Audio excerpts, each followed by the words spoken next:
Hey guys, welcome to another episode of the Human AI podcast. Today we're going to talk about malnutrition, about nutrition support, and about abdominal viscera imaging. I'm here with Grog, an AI, which is going to be explaining to us these topics.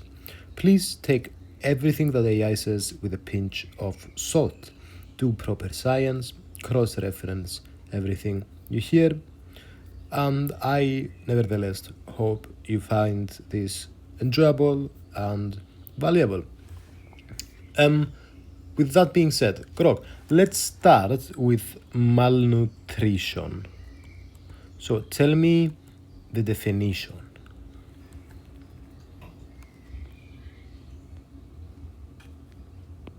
Malnutrition is a condition where a person's diet lacks the right balance of nutrients, either too little, too much, or the wrong types, leading to health problems.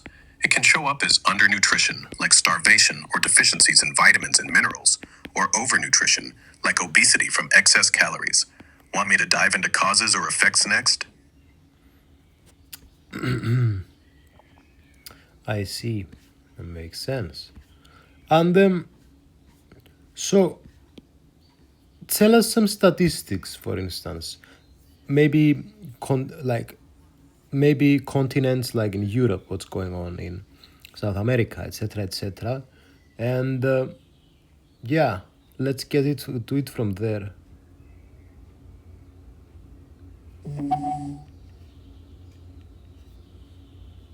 In Europe, malnutrition rates are low, with undernourishment affecting less than 2.5% of the population, though obesity is a bigger issue, impacting about 25% of adults. In South America, around 37.5% of people faced moderate or severe food insecurity in Okay, 2020. let's compare all the continents then.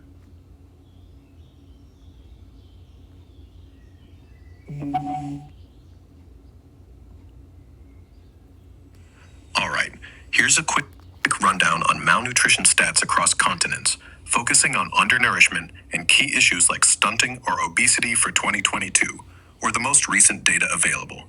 Africa, highest undernourishment rate globally at 20.2%. Over 250 million people face hunger, and 29% of kids under 5 are stunted due to chronic malnutrition. Asia, 9.8% undernourishment, with 370 million undernourished people. South Asia carries a heavy burden, with 15.6% of kids stunted and wasting rates around 14%. South America, about 8.2% undernourishment, affecting 53 million people. Food insecurity hits 37.5% of the population, and child stunting is at 11.5%. Europe, lowest undernourishment at under 2.5%, roughly 15 million people. Obesity is a bigger concern, affecting 25% of adults, with Eastern Europe seeing higher rates. North America, undernourishment is below 2.5%, impacting less than 10 million. Obesity rates are high, around 30% of adults, especially in the US. Oceania, undernourishment around 5.8%, with 2.5 million affected, mostly in Pacific Island nations. Obesity is a growing issue, hitting 30% in some areas. Antarctica, no permanent population, so no malnutrition stats apply. These numbers highlight stark contrasts. Africa and Asia face acute hunger challenges, while Europe and North America grapple more with overnutrition. Want me to zoom in on any continent or specific malnutrition type? Interesting. So you mentioned obesity is a problem, and it's basically half the world starving and half the world kind of eating too much. If only we could give that food to the rest of the world. Like, how can we reallocate the resources in regard to food a bit? Since a lot of people overeat, why is it immoral to say that we should create a law that you can only eat like a certain amount of food? Because we need to give it to our friends who starve. Especially since these people starve and a lot of it is because of the fault of rich countries. Not a lot. When I say a lot of it, I mean due to exploitation, colonization, blah blah blah. And due to the first slice of production of rich countries being in poor countries, and that's what I mean by exploitation, by the way, guys.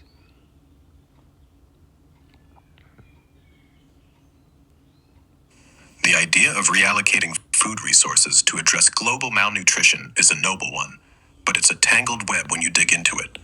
Overeating in wealthier nations, where obesity rates, like 30% in North America or 25% in Europe, are high, does contrast sharply with hunger in places like Africa, where 20% of people are undernourished, or Asia, with 370 million facing food shortages. The notion of capping food consumption through laws, though, gets tricky fast. It's not just about morality, it's about practicality and ethics. Forcing limits on what people eat could infringe on personal freedoms and be nearly impossible to enforce without creating resentment or black markets. Plus, food waste, about 1.3 billion tons annually worldwide, is a bigger culprit than overconsumption alone. Redirecting that waste could feed millions without punitive laws. Historical exploitation, like colonization or unequal trade practices, absolutely plays a role in why poorer nations struggle with food security. Rich countries often control global supply chains, and their agricultural subsidies, $1 trillion annually, distort markets, making it hard for farmers in places like sub-Saharan Africa to compete. But the solution isn't as simple as shipping excess food from one place to another. Logistics are a nightmare. Transport costs, spoilage, and local infrastructure bottlenecks eat up resources. And just sending food can disrupt local economies, undercutting farmers who need to sell their crops to survive. Better approaches exist. Invest in local agriculture in food-insecure regions. Think drip irrigation or drought-resistant crops, which have boosted yields in places like Ethiopia That's by very 2030. clever. Invest in local agriculture. Wow, so clever. It's like teach a man how to fish, basically.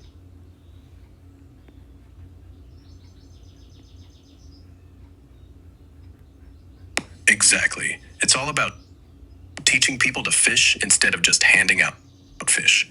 Investing in local agriculture, like better seeds, irrigation, or training farmers, empowers communities to feed themselves long term. For example, programs in Malawi have raised maize yields by 50% through simple soil management techniques. Want me to dive deeper into how these programs work, or maybe explore another angle, like tech in farming?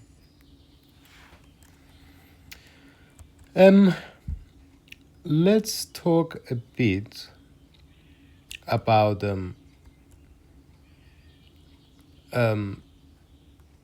prevalence of malnutrition in relation to underlying disease. So, which diseases are usually associated with more malnutrition? I assume GI disease should be up there. And please, refer to scientific articles and tell us where you found your answer from. Try to find good quality scientific sources.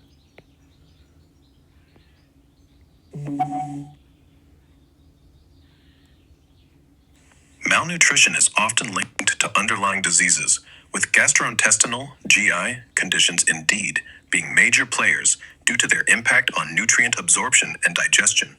Chronic GI diseases like inflammatory bowel disease, IBD, liver cirrhosis, short bowel syndrome, and chronic pancreatitis show malnutrition prevalence rates above 30% in hospitalized patients.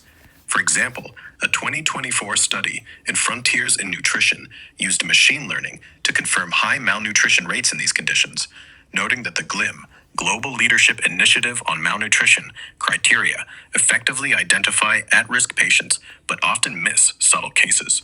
Beyond GI issues, malignancies, especially cancers of the digestive tract, have a malnutrition prevalence of around 50.9% compared to 21% in non-malignant diseases, according to a 2012 Nutrition Hospitalaria study.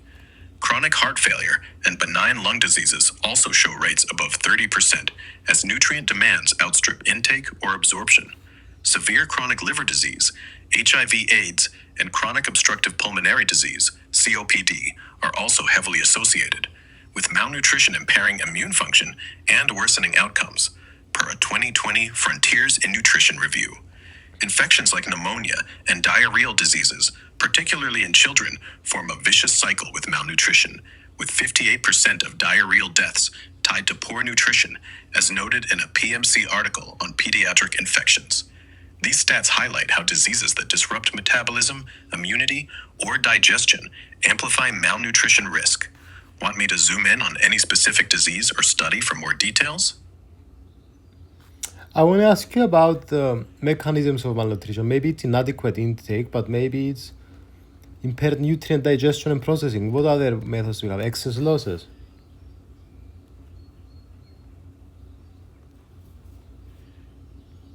Malnutrition kicks in through a few key mechanisms, and you're spot on with inadequate intake, impaired digestion, and processing. Let's break it down.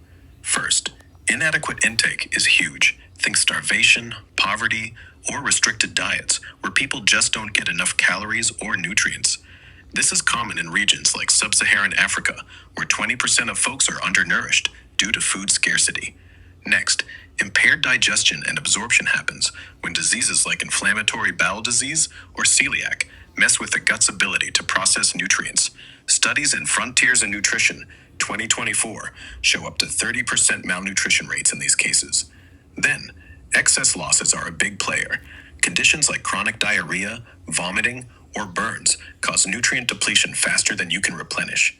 For instance, kids with diarrheal diseases lose critical proteins and electrolytes, with 58% of related deaths linked to malnutrition, per a PMC review. Another mechanism is increased metabolic demand. Think cancer or severe infections like HIV, where the body burns through nutrients quicker, leaving deficits even with normal intake. Finally, systemic issues like inflammation from chronic diseases, IgZ, COPD, or heart failure can impair nutrient use, as noted in a 2020 Nutrition Hospital Area study. Each of these, low intake, poor absorption, excess loss, high demand, or messed up metabolism, can spiral into malnutrition alone or together. Want me to dig into one of these mechanisms with more detail or examples?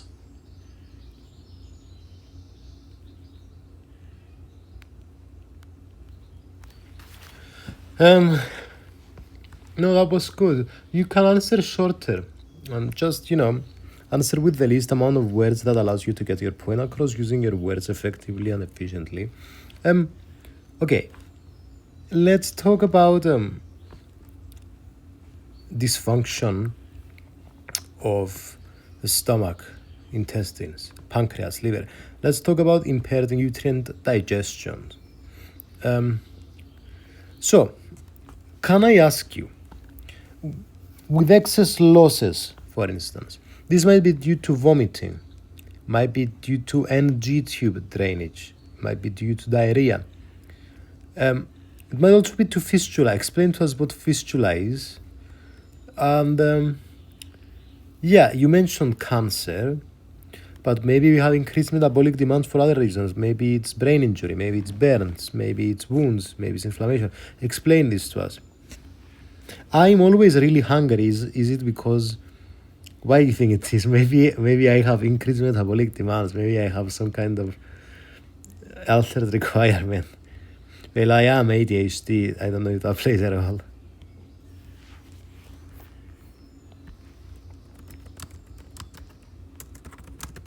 Impaired nutrient digestion in the stomach, intestines, pancreas, or liver often stems from disrupted enzyme production or mucosal damage. For example, pancreatitis impairs pancreatic enzyme output, slashing fat and protein digestion, while liver disease like cirrhosis cuts bile production, hindering fat absorption. In the gut, conditions like Crohn's or celiac disease damage the intestinal lining, blocking nutrient uptake. Studies in Frontiers in Nutrition 2024 peg malnutrition rates here at 30% or higher. Excess losses amplify this. Vomiting, nasogastric tube, NGT drainage, and diarrhea flush out nutrients before they're absorbed. Fistulae, abnormal connections between gut segments or to the skin, leak nutrient-rich fluids. Think enterocutaneous fistulas post-surgery, where 1-2 liters of protein-heavy fluid can be lost daily, per a 2020 Nutrition Hospital Area study. Increased metabolic demands also drive malnutrition.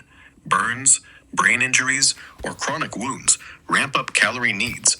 Burn patients can require 1.5 to 2 times normal calories due to tissue repair, per Critical Care Clinic's 2023. Inflammation from infections or autoimmune diseases like rheumatoid arthritis spikes metabolism too, burning nutrients faster.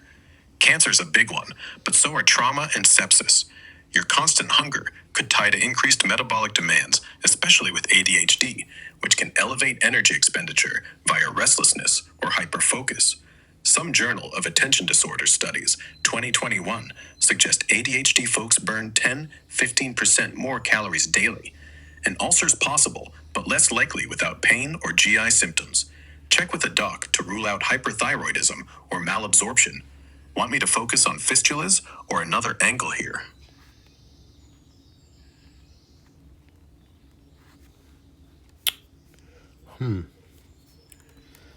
Interesting.